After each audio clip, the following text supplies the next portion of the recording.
Welcome to Chaotic Harmony. My name is John. This is Crystal. I'm Mark. I'm Zoe. We talk about the joys and the challenges of teaching music in the elementary school classroom. We share inspiration, we share struggles, we brainstorm solutions. We would love to have you join us.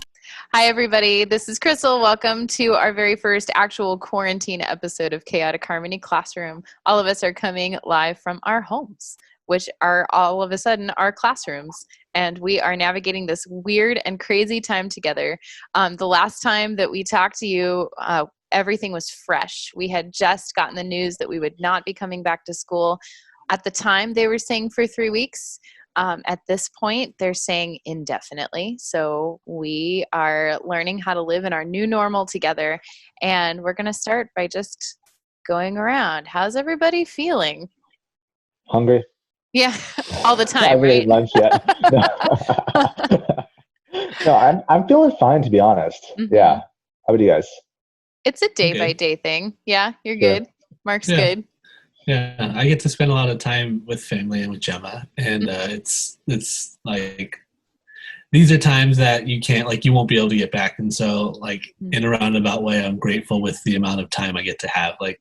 I've been able to teach her things. If you're a fan of the show New Girl, on one of the characters, they say all day, and I taught her how to say all day, and so she goes all day, and it's just the freaking best. So just being able to spend as much time as I have at home with her has been pretty great. That's awesome. Zoe? Yeah, I am all right. Same thing, kind of day by day. Like this morning I woke up and I was just so incredibly sore. Mm-hmm. I haven't been moving around as much as I did when we were out and about. A lot of the roads are closed down by where I live because I'm right by the Balboa Park. So, I haven't been walking very much. So I go between not moving and then I'll do one of these streamed workout videos and I wreck my body. So I'm either really sore or really restless and figuring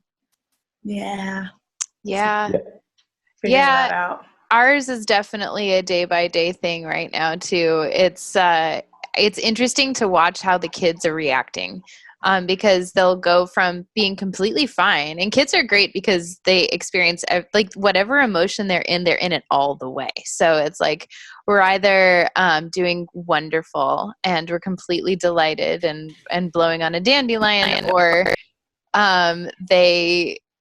they just melt down. So there's been just no in between. They're either super clingy and they need a lot emotionally, or they're independent. And so I feel like my moods are definitely tied to theirs right now in a lot of ways. So it's, and we're definitely in that whole, how do we keep learning occurring in some form at home while both parents have to work from home and figure this out together. So that's kind of where we're at. But it's been good. We've been doing lots of fun projects. We're making a geodesic dome out of newspaper right now, which is cool. So we're measuring a bunch of triangles. We're rolling up the newspaper into triangles, and we're making a fort one hexagon at a time, which is pretty rad. And Preston, he just turned 7 yesterday. My 7-year-old, he has been begging for violin lessons for over a year, and I just never really had time to focus on getting him started. And I have no more excuses, so he's been playing every day, which is really cool. I think one of the pluses from this whole situation for me is that I've been able to actually interact with my roommates. Because I leave the house around 5:30 or something, and then I don't get back until late also, and I go to sleep relatively early, so I don't see them often too much during a regular school year, which kind of sucks. But now I remember the first week we were out, we did an art night together, just painted for funsies, and then loved that. Yeah, that was it was awesome. Good. It was so cathartic. And also, I decided I don't remember what led to it, but I ended up just teaching them, what was it? David Frigo's the mannequin activity. And we were just doing some movement activities just because, just to have fun, whatnot, and just to express ourselves. Because you can only binge watch things for so much. And we're not really a binge watching kind of group. So. You got to get up and move. Yeah, you do. You got to express yourself. You got to create. I feel like every time Mark sends out a polo, he's like somewhere in the neighborhood walking around with the baby. Yeah. Yeah. Between her and the dog, like, just, you got to get outside. And we can walk around our neighborhoods. And so we walk around our neighborhood frequently. And I don't know, like, Gemma loves to be outside anyway. And so I'd rather have her be outside either in the stroller or the wagon or her little bicycle, or just kind of walking around in the front yard. She helps me pull weeds. And by pull weeds, I mean she pulls all the plants. So there's like this one ground covering that she just is obsessed with, that she'll just grab, pull. And so now because of that, there she is. now because of that, it's now all over our front yard, which is great. But yeah, so we go outside pretty frequently. That's good. What I miss? Zoe has been super busy on this quarantine. Like, this has not been time off. What have you been up to? Yeah, we bought a house, so we are now moving. Yay! Yeah, and it lined up, like the escrow lined up almost perfectly with the time that we've been out. That's crazy. So I know. So like, it hasn't felt like a break. Kind of. I don't know. My first time buying a house, first time being in a pandemic. So I don't really know what's different. It's just like, just all happening. Like, things are happening. I can't separate them out right now. Yeah. So when we got off for the first like chunk of this quarantine time, we were actually on spring break. So it was just an extended spring break for a minute, but now this is our very first week back to work, and it's a new rhythm. So have you guys found things that are helping you cope, like with or without work thrown into the mix? What's helping you get through right now? Cleaning. Go ahead. Cleaning. Yeah. Organizing stuff. Yeah. Zoe, you raise your hand. Oh, okay. Being so nice about it. We normally talk all over each other. Go ahead, Zoe. Yeah, so like Crystal, you and I had written that little article at like that For first teaching weekend. with Orf. Yeah. Yeah, and I thought, I really enjoy structure. Like, that's something that's important to me. So I made a schedule for myself, and I for the first like 2 days was able to follow it. Yeah. I think it was the weekend. Yeah. I was like, oh yeah, this has been a very productive weekend. And then I hit like Monday or Tuesday and it was like, nope. I'm not going to do a project every day. Like, that's or multiple projects every day. That's not going to happen. Like, yeah, like what I was saying before, just like my body feels different right now. So like every morning I just have been trying to take it really slow, like not try and just like dart out of bed and get going, just like slowing it way down and just asking like, what is it that I need today? And rock again. Right? Yeah. Yeah, absolutely. I'm feeling all of that too. Like, at the beginning of this, I was like, I'm going to be super productive. I'm going to have all this time to write down my ideas that I haven't been able to write down. I'm gonna process out all of my brilliant lesson plans that I've come up with, and I think Zoe, like, we're not alone in maybe overestimating what we were going to be capable of, because we didn't factor into account that there's a lot to kind of grieve right now and process emotionally. I know I didn't give that very much time at the beginning, but I'm beginning to understand now, like, this, it's not just an extended break. Like, this is a transformational time, Very much so. Yeah. I'm not, my computer and my internet's unfortunately cut out. That's okay. But I don't know what Zoe said, but on the topic of grief, I think I shared this on the last podcast episode we shared, that there was a lot lost in the mix of things. In the first week, I think I'm glad I gave myself time to grieve. Yeah.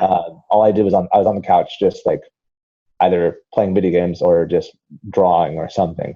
What has helped me though is coping session past 2 weeks though has just been being productive now that I gave myself that opportunity to breathe, just doing cleaning, as you guys said, or making random videos, which I think we'll get to later.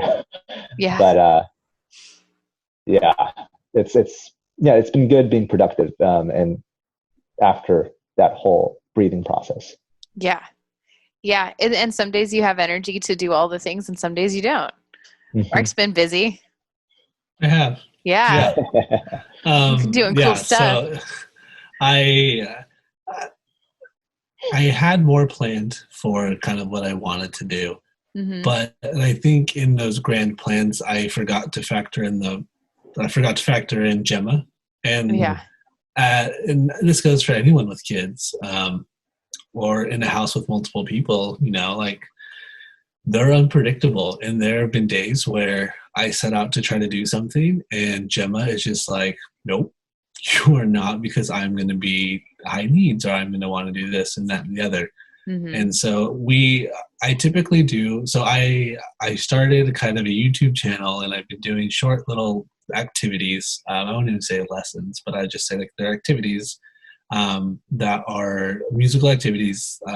There's been rounds, there've been some clapping games, there's been echo songs, and I do a lot of that during Gemma's nap, because my wife is also working. She works for an e-commerce company, so she does a lot of stuff from home. So she still has stuff that she has to get done. And so I had these advantageous goals of wanting to do so much more, but like in reality, I basically have enough time to kind of shoot it and to start editing. And I've never edited anything before. I've never done with audio and like video. I've never done it. It's all brand new. And so like I've seen it, but I myself have never tried to shoot a video and try to do things. And so I'm learning on the fly and trying to do all this. And then when Jem wakes up from her nap, like if Brianna needs to work, Brianna's work kind of takes precedence, because like, so yeah, it's a learning curve, and in full transparency, we haven't been great at it. So yeah, we're trying, staying busy in that aspect, but yeah. When this first happened, I was 100% in teacher mode, like feeling like so ripped apart from the kids in this really traumatic way. Like I didn't get to say goodbye, and worried about them, and just thinking about how can I reach them, and how can they still have the comfort and familiarity of school. And so I got really into setting up my recording space, and made a schedule of all the lessons that I wanted to record, and put together that article for Reverberations about like how to set up your video, and was just like really convicted, like we're probably going to be out for a while. We have to be prepared. We have to get to the kids. And then after that first week, I realized like, okay, family first. My kids need me right now. I have an entire house full of people that I need to take care of, and that is all I have emotional energy for right now. So right now, I'm frozen here. No, you're not. Like, we can I'm see sharing you. this space with 3 others. Oh. John, we can hear you. John, we can Not hear anymore. you. Oh. They connect to the internet. So that's like 6 devices connected to the internet for me, and like 3 devices. So that means we have 9 things hooked up to the internet at once, at max. It's not just you. It's us too. Like we have a really great internet plan, and it keeps dropping all of our calls. I think the neighborhood is just overloaded. Yeah, we're also at peak hour right now. Yeah. So it's okay. We're going to take a deep breath, and I'll cut this as many times as I need to. Well, I think this is important. I think this just shows how difficult it is to get into video conferences and try to communicate, try to have a conversation with a coworker if you need to convey an idea. It's not easy from this virtual setup, because as we mentioned, at this hour, so many people are using the Wi-Fi. It doesn't matter how good your plan is. So you don't have too much bandwidth. Yeah. Yeah. Hey, so that leads pretty well into distance learning, shall we? Yeah. So we've all kind of dipped our toes in the water in different ways, trying out different apps. And it seems like every way that we have talked about or tried to get lessons out into the world or reach out to colleagues, there's 15 problems associated with it and a giant learning curve. Yeah. It's not just me, right? I think the thing that's really stressed me out is that there is so many different approaches to how you can do this. I watch, there was this conference, Victoria Bowler, and Oh, it was so good. I only watched like a half of it. It was really good, but I had other things to take care of, unfortunately. But like they were talking about one approach. And then we're on right now, our district, many of the VAPA teachers in our district have been part of this Marco Polo chat where we're just sharing ideas and whatnot. And all of them are just different ways. And I'm thinking to myself, what is the way I can communicate effectively to my kids? Mm-hmm. And me being me, I'm thinking, oh, crud. It's like, okay, Mark's doing this. Should I do this? Oh, Crystal's doing this. Should I do this? Sasha is doing this. Should I do? And it's really overwhelming. What is the way that I should do this? Mm-hmm. John, knowing you'll try to record like a 15-minute video for every single student in your school. Yeah. Because you're an overachiever. The first time maybe, and then I realized it's too much. Like right now, my mode of process is I'm going to be recording YouTube videos and sending it to my students, but I'm only going to make one video for every other grade per week, and I'm probably going to be cutting that down more and more as the weeks go on. But like that's the goal. Meanwhile, I'm still questioning: is that the best way? And the answer is there's no best way. Mm-hmm. There is no optimal way to get to your students. This is the situation we're in. Not every student's going to have a laptop. It's a clusterfuck of a mess. Yeah. We sent out a survey. My principal sent out a survey to the families in our school to find out what they even had access to. And we had about 40 people fill it out so far, which was more than I expected. So, but even that is, probably 20% of the families that we really needed to reach, if that, if everybody has like 4 kids. And 7 of the people who responded don't even have paper and pencil right now because we have such a high rate of poverty and homelessness. Yeah. Like our kids, like most of them have some sort of mobile device, but it's like obviously their parents' phone and they need it for work or they need it to look for a job because they lost their job and they can't be giving it to their kid all day. No, they don't necessarily have internet. If they do, they're facing the same lag issues that we're facing on this call right now. Or it's just a really slow plan. Yeah. Mm-hmm. Our school put out like access to low-cost laptops for kids. And so we went and picked one up because we didn't have a good device for the boys. But when we got it, it's a Windows machine and it's almost impossible to put parental controls on. You have to basically like hack the machine in order to put parental controls on the darn thing. So like there's so many issues with the distance learning.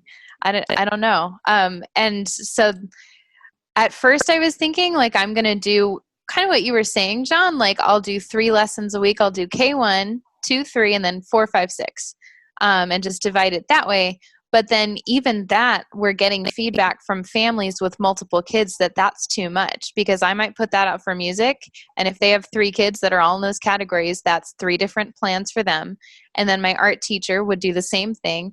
And then all 3 of them have their general classroom teachers and all of their work. And it's just too much for the families. So Sure. Yeah, that's kind of what I'm dealing with right now. And so they're encouraging us like come up with a weekly VAPA plan right now. Sorry.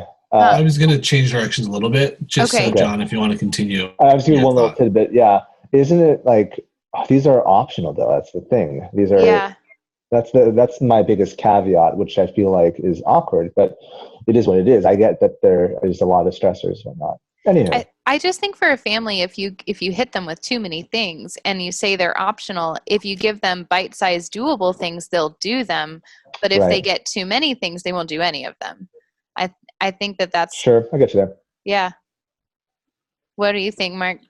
Yeah, I was going to say, like, I'm in no means a spokesperson for our districts, but our districts has kind of shifted our focus to social emotional wellness. Mm-hmm. And so not even social emotional learning or instructional learning, it's social emotional wellness. Yeah. And so I think for us as teachers, it's difficult to kind of switch that mindset, especially as music teachers, because there's this constant feeling of like I have to overperform.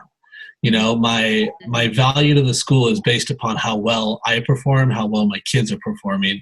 And if I'm not there directly instructing them, they're not going to perform well. And so I think that we need to kind of take that and just like discard it, because like our district isn't even asking that of us. And so Crystal, like you were saying, and John, like you were saying, is like, we think, and there are, 40 music teachers, 30 to 40 music teachers in the district. And we all have all these things and these thoughts and these things that we want to do, but it can be overwhelming, Yeah. And so I think like for me, and the approach that I've done is I've put out content, and my goal is for it to be accessible at any level. And so I have 2 nephews from my hometown, Tehachapi, who are 5 and 3, and like they don't have a music teacher, an elementary music teacher. My sister is homeschooling, that's another thing, but like they can participate in the videos, but then I try to do it in a way where like if I have a 6th grader who I teach, they can also kind of participate, because it's singing, it's echo, like it's simple, and like they don't have access to instruments. And so I know that they don't, and I know that some of them don't have access to a lot of things. And so like for me and the content that I've created and that I'm going to still continue to create is going to be in the mindset of like, this is a potential, it's a 4 to 5 minute video. You can sing along if you'd like, just to see, especially for my kids, to see a familiar face. And then also though, like it reaches those families in other cities, like my sister, who don't have it. And so like they can use it for their content, like as a, and I want to use the term loosely, like music education, because it is, but it's not, And so like, it's just exposure, I guess, to kind of what a music education can look like. And then on top of that, I have a friend who teaches here in San Diego, and we were talking, and she told me like she has students whose families have moved to Mexico because they can't afford to live it because they lost their job.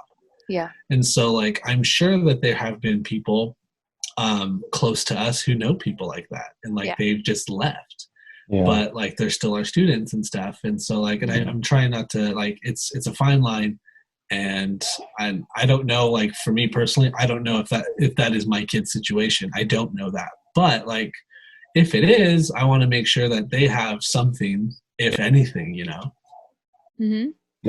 We are positive then.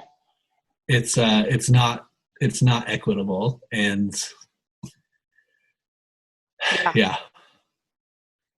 that part is really hard, like the equity component, because like our school uses Class Dojo, but like most of the teachers, I think all of the teachers are connected to it, but like you can see how many views it has, and it's about like the most viewed posts will get less than half, like around like 45% of families looking at it.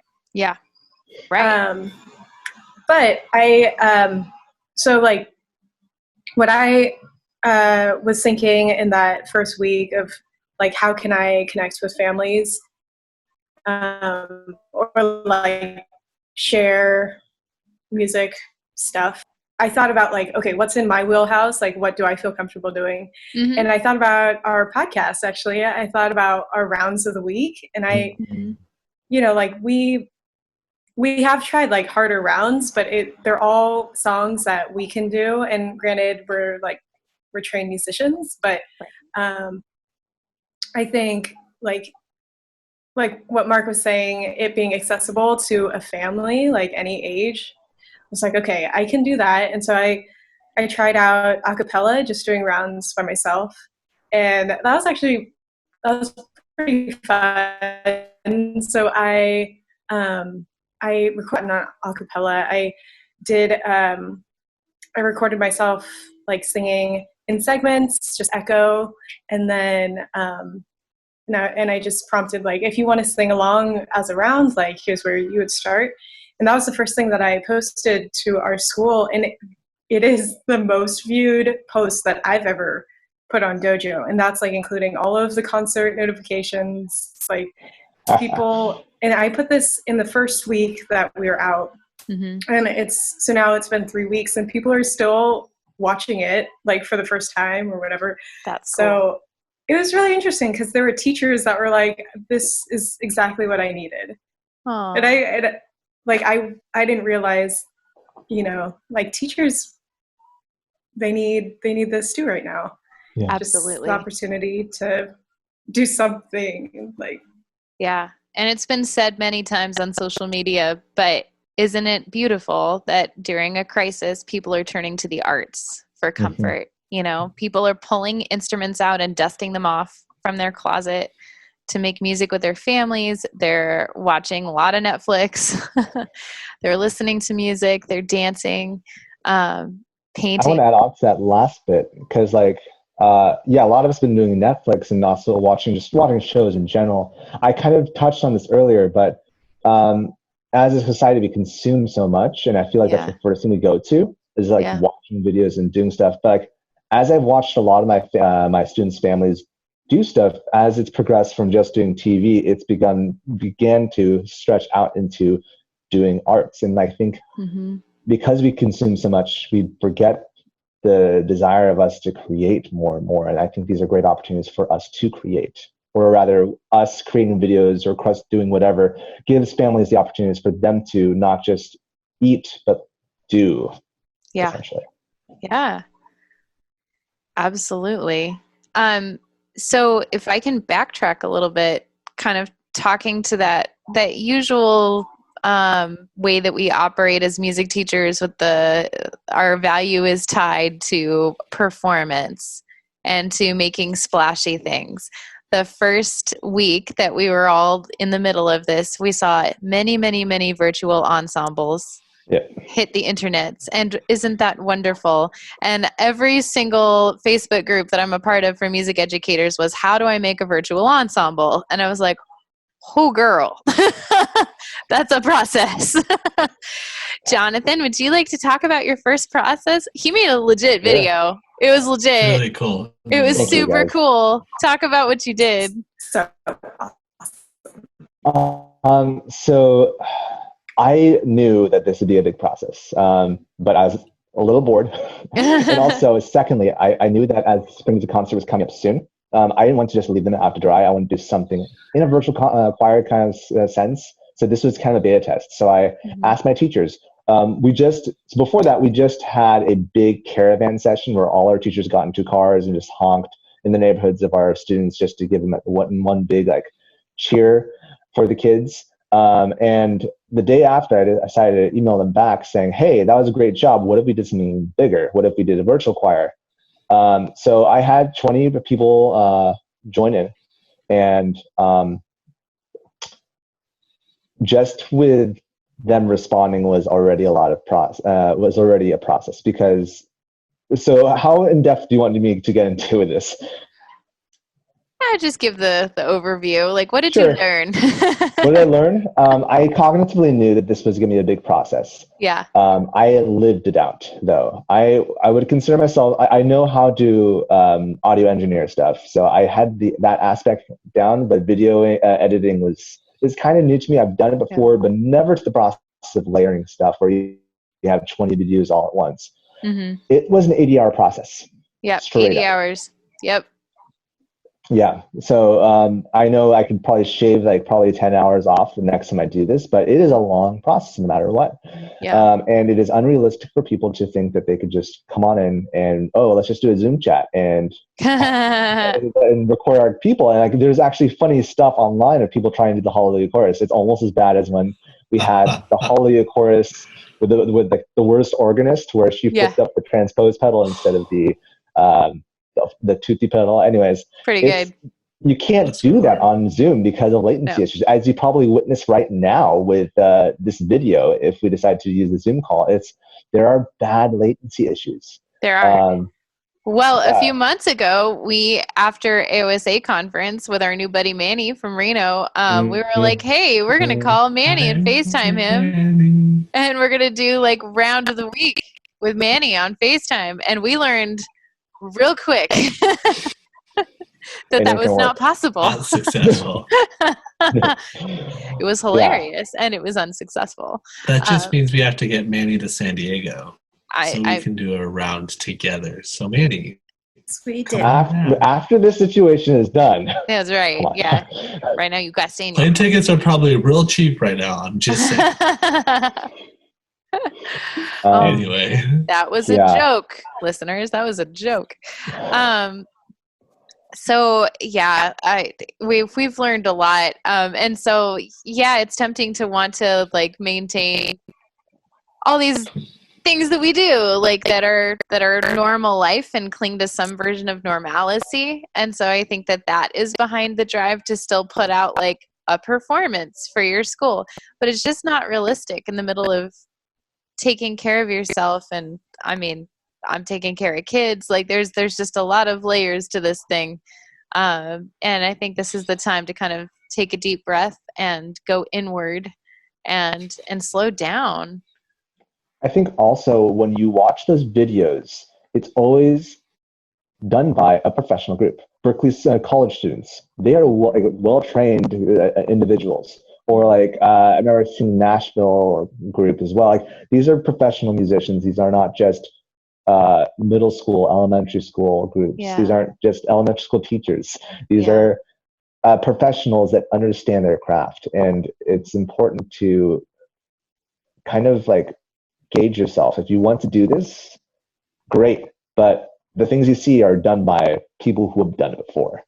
I think like if anyone is really wanting to do it, like I would encourage you, download the app Acapella, record yourself singing something, and then try to record yourself either like try to line it up. And like it can be really challenging. Like even a few seconds off, it doesn't sound good or it's not going to sound good. Yeah. And so like there is this real struggle with it, and like it's not for everybody, which is a bummer, but like I think that's what also makes when it is done well, like John, like your video, like it's really special, and like there's something behind it, and if you know the process, like you appreciate it even more. Yeah, like we were having chit chat before we started recording and talking about John Krasinski's Some Good News and how the cast of Hamilton crashed the Zoom meeting, and totally heartwarming, made me cry, but that did not happen over a Zoom meeting. That was pre-recorded. Yeah, that was a lot of work on somebody to put that thing together, or more likely a team of people working on it together. Yeah. So we are going. So is there anything else in conclusion that you guys wanted to say to wrap up our discussion?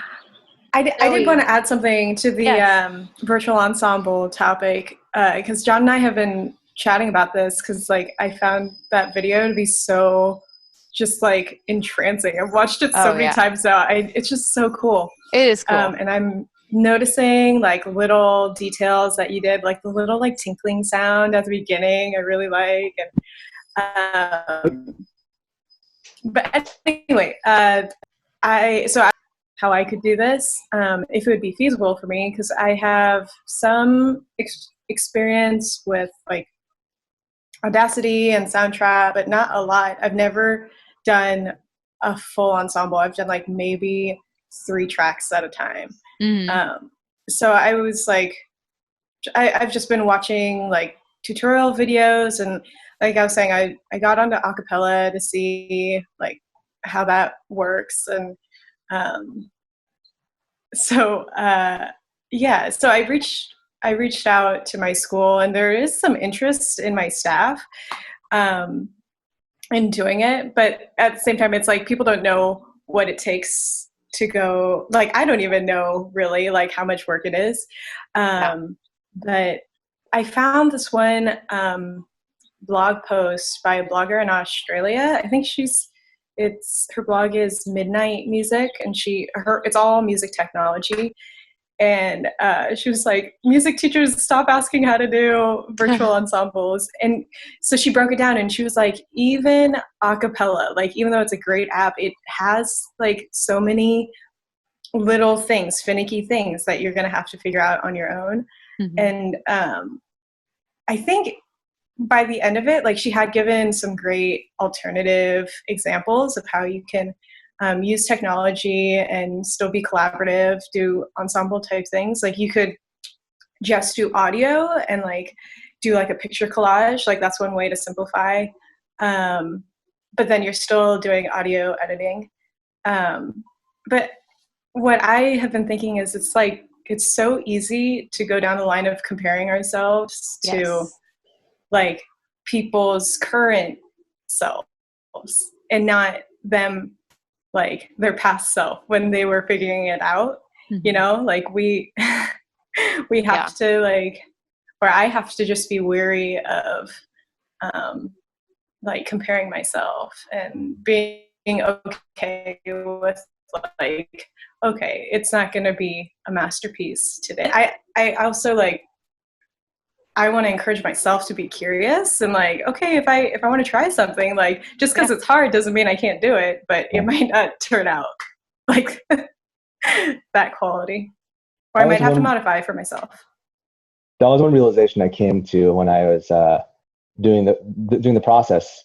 This was the first time I entered something that was entirely new for me. Like, when I did Orff, I was learning a lot of stuff, but it was, deviated off of things that I've already understood because it's music. Video editing was an entirely new process, and I was failing hard. There was a lot of, like, I posted a status like while in the middle of the night. It's like, I have not screwed up things this much before in the learning process, and it's like, I can imagine like how much our students struggle with, like it's a kind of a humbling process, because once again, this is not like it's entirely new, and a lot of kids, this is entirely new as well. So it's humbling, just put it that way. Yeah, absolutely. And I think as we, like, that applies to any teacher trying to do distance learning right now, or like times 10, any kid that already struggles in the classroom now trying to figure out how to learn through distance learning. We can't forget. I heard somebody say, whatever you have planned for your first week of distance learning, cut it in half and then cut it in half again. Because like, not only are you going to struggle figuring out, how do I record it? How do I upload it? And how do I reach out to the kids and make sure that they're getting it? The kids are going to struggle with, what's my password? How do I turn this device on? How do I navigate to that site? What do I click on again? Like, there's a huge learning curve, and we're not there hovering over their shoulders. Oh my gosh. I learned that right before the quarantine, because we're piloting the music program Quaver. And so I discovered there's a feature on it that I wanted the kids to do.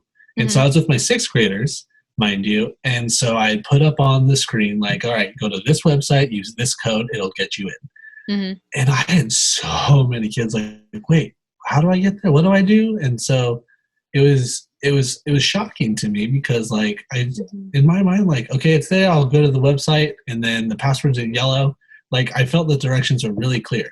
And there were some students who were successful in doing that.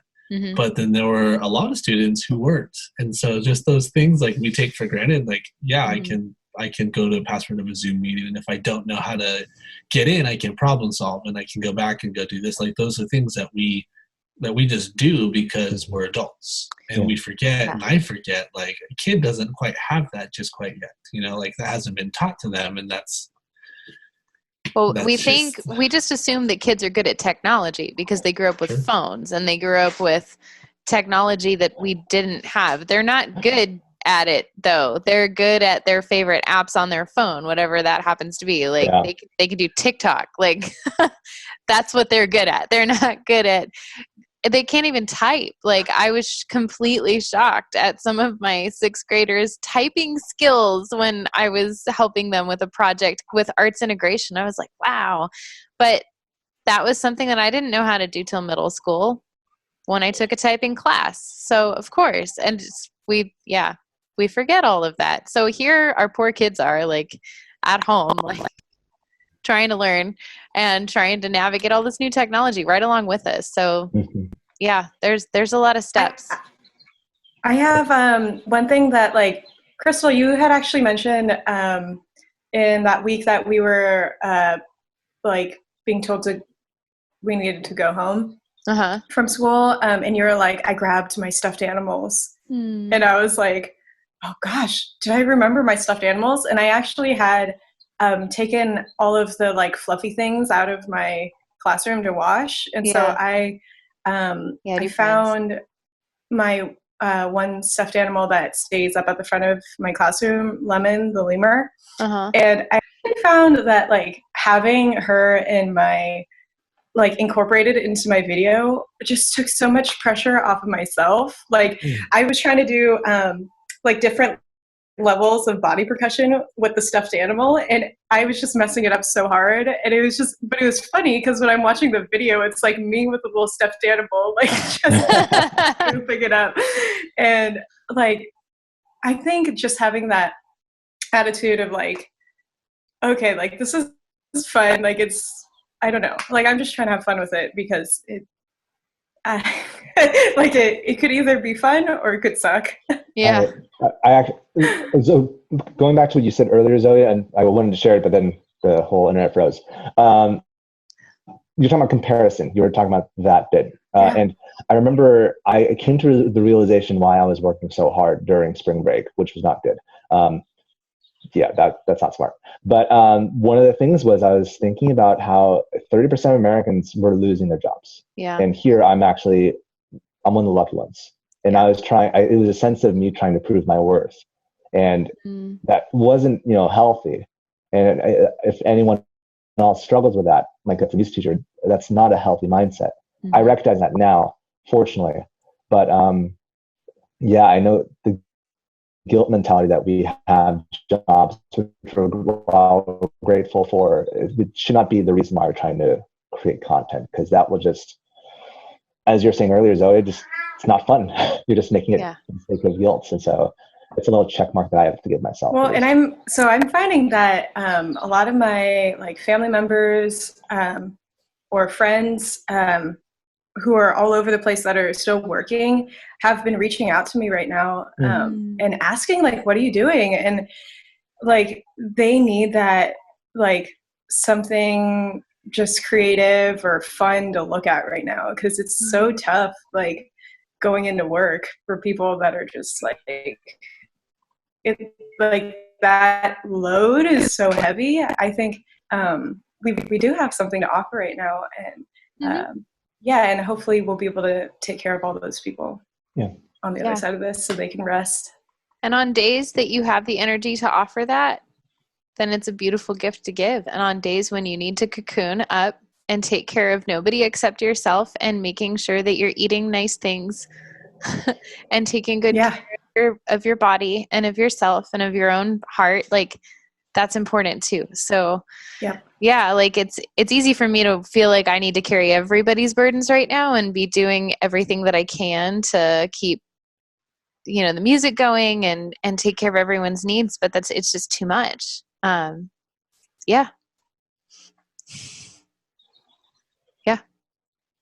As my husband blinks in and out of the background.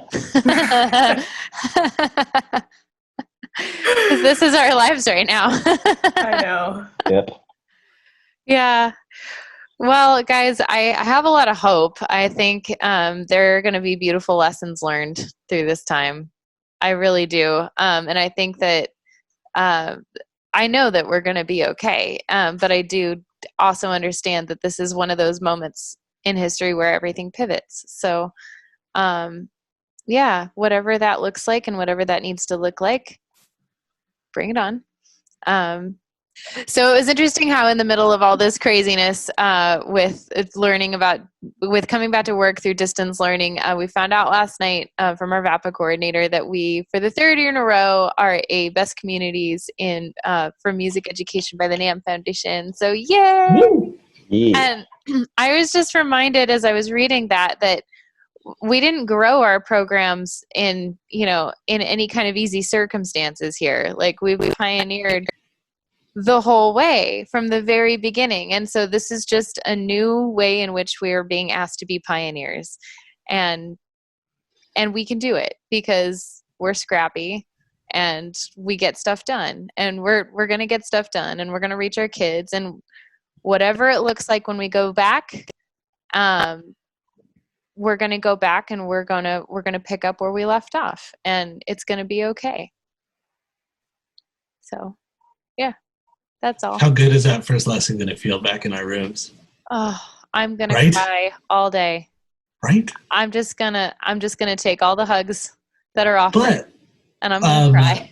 One of the things that like we take out of this, or that I've taken out of this, is like, you look at it and realize that everything we have can be taken away so easily. And so like, how many days have we taken for granted that we see our kids? Mm-hmm. How many days have we gone in and just been like, ugh, what am I going to do today? And like, and like huffed and puffed. But like, when you take it away, we miss them. We miss our kids. We miss all of the kids, you know? And like, yeah, so much. The crappy thing is, like, we're not going to get to see those sixth graders in our classroom again, you know? And so like, that hurts. And that's a bummer. Like, there were some sixth graders, like, that just, they're such a delight, and they're such good people. I like this group a lot. Yeah. I do too. You know, and like, it's tough, but that just means that when we get to go back in our new sixth graders, like, we need to cherish that even on a deeper level, you know? Yeah. It's reminding me to cherish my family too. Like yesterday, Bryan was about this far from my face, and he's like, "How are you? You doing okay?" Like, he's just like hovering super close, and I'm like, "Hey, how's it going?" He's like, "I just feel so distant from you." He's like, "You're upstairs, I'm downstairs." Like, and I'm like, "Bryan, we've been in quarantine together for 24 days." But it's like you were saying before with the roommates, John, like, how many days do we have where we get up early and we work hard at all of our separate things, and we come home late at night and we hardly talk to our families? This is a really precious time together, and to get to ground ourselves in the people that, like, we're quarantined with, because there are important people. So yeah, like, keeping that focus where it needs to be. It's good. It's sad to be separated, and it's good. Yeah. Well, in spite of the fact that we are in 4 separate rooms, we did have an idea for a Spiccato. But before that, if the internet does not trash on me, a hard backwards turn. Woo! Yeah, guys, I'm sure you're all doing well. Hopefully, I don't know what I'm saying. Let's screw back. Anyways, guys, thank you so much for being a part of this, even amidst the quarantine. And hopefully this show has been a helpful time for you, either inside or outside the whole quarantine session. What would help us a lot to make sure that more people can be a part of this community is to go onto YouTube, actually before YouTube, go onto iTunes and go to a podcast app and make sure you send a review. Share us your thoughts. We want to hear from you. Also, go to YouTube if you're listening there. Make sure you subscribe. Helps us a lot with the visibility. And if you have any questions, you can always email us at chaoticharmonyclassroom@gmail.com. We would love to hear from you. I want to take a quick break and thank my husband, Bryan, who's been working behind the scenes producing these episodes every week on all of the platforms and on time. But you need to know that he is first a financial planner for Mission Trails Financial. Mission Trails Financial is a partner that seeks to guide clients in the journey to financial success. They believe that people need a financial advisor that aims to provide strategies for success. Mission Trails Financial helps people navigate investments, tax planning, and insurance. Imagine working with an advisor who isn't tied to specific brands. Mission Trails Financial has a fiduciary responsibility to act in the best interests of their clients by providing independent, objective advice. Their mission is to help clients accomplish their financial goals. As Joe Vitale once said, a goal should scare you a little and excite you a lot. Do yourself a favor and set up a time to chat with Mission Trails Financial. Visit www.missiontrailsfinancial.com or call 619-419-0238 to schedule a call. You'll be glad you did. We believe that leaning on professionals is how we get ahead. Check out the program notes for more information. Okay, let's do the Spiccato. Okay. So my idea for one of my lessons for the week is doing echo drumming with whatever you can find in your house that could be a drum. So I brought drums. But what did you find, Zoe? I've got a little box. Oh, she has a I've box. got She's moving. a little bean can. Perfect. Without a label already. Yeah. It's ready for crafting.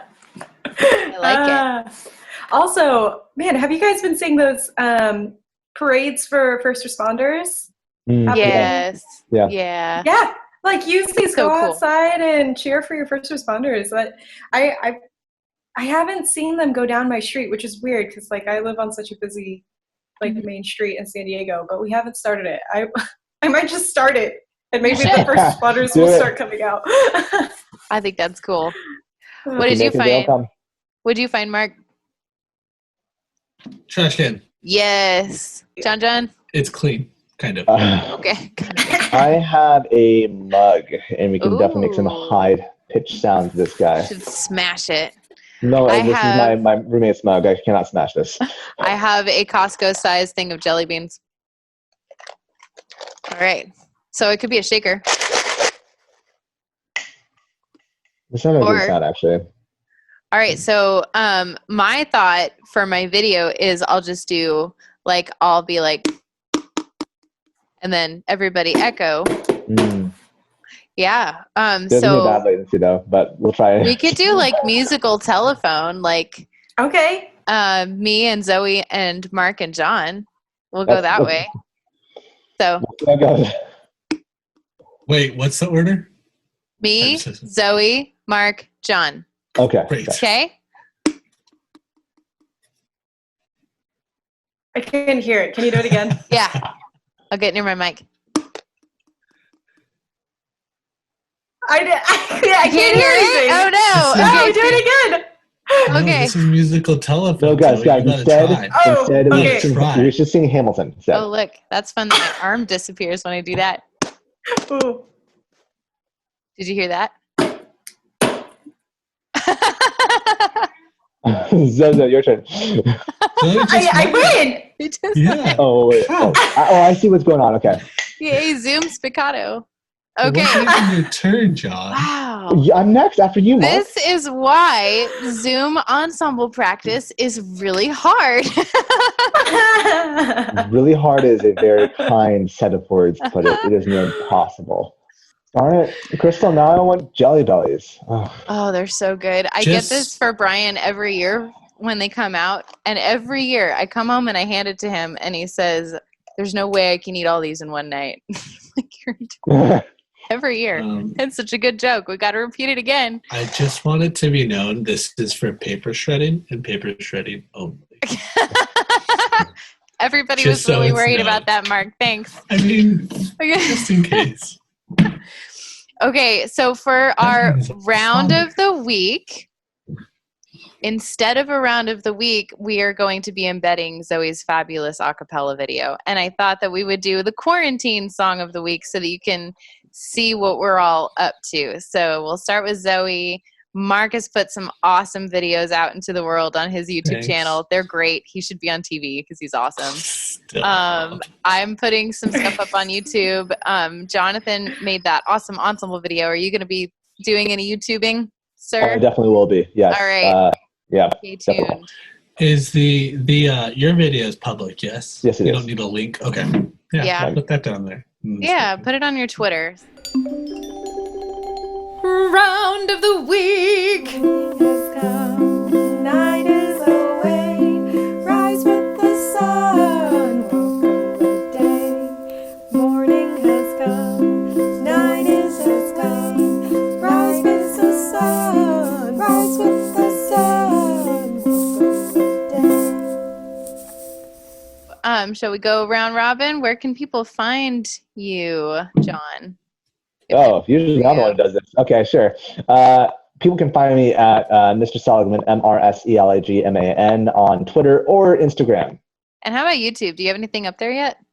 I do, but I do not know the link immediately. I need a little oopsies, but anyways. We'll link it later. We'll link it later. Okay, Mark? Yeah, you can find me across Instagram now. That's new. Just hit 100 followers. Yay! On Instagram, on Twitter, and if you search in YouTube, like I don't have a fancy handle on YouTube, but if you search on YouTube, Mr. Keehmer, you can find me on all those platforms. I also have a website, markkeehmer.com. Nice. Yeah, you do. I've done a lot of things over the break. Yeah, they look great too. Thanks. You can find me on Twitter at Ms. Kumagai. And you can find me at Finny Vappa on Twitter. I just made a Mrs. Pridmore Instagram that has no followers, so if you care to follow, you can. And then I'm Crystal Pridmore. I follow. Yay! Oh, thanks. I should post. And then I have Crystal Pridmore is my YouTube channel, and my my spring closure 2020 playlist is where I'm posting all of my lessons if you want to see what I'm up to. So Nice. And John, you want to cover the chaotic harmony stuff? Yeah, you can find us at CH Classroom on the Twitters, on the Instagram, also Facebook. As also mentioned earlier, you can email us if you have any questions at chaoticharmonyclassroom@gmail.com. Nailed it. Thanks, guys. Thanks, guys. Stay healthy. Stay home. Take care of you. Bye. Namaste. The Chaotic Harmony podcast is a joint project between Crystal Pridmore, Jonathan Seligman, Zoe Kumagai, and Marc Keehmer. You can find us online at chaoticharmonyclassroom.com. You can email us at chaoticharmonyclassroom@gmail and let us know what you think. Give us feedback about what you would like to hear in future episodes. We're on all the socials. Find us on facebook.com/chaoticharmonyclassroom. You can find us on Twitter at CHClassroom, Instagram at Chaotic Harmony Classroom, and you can even find our episodes on YouTube. Chaotic Harmony is the name of our channel. Special thanks to Bryan Pridmore for his help with production and equipment. www.pridmoria.com.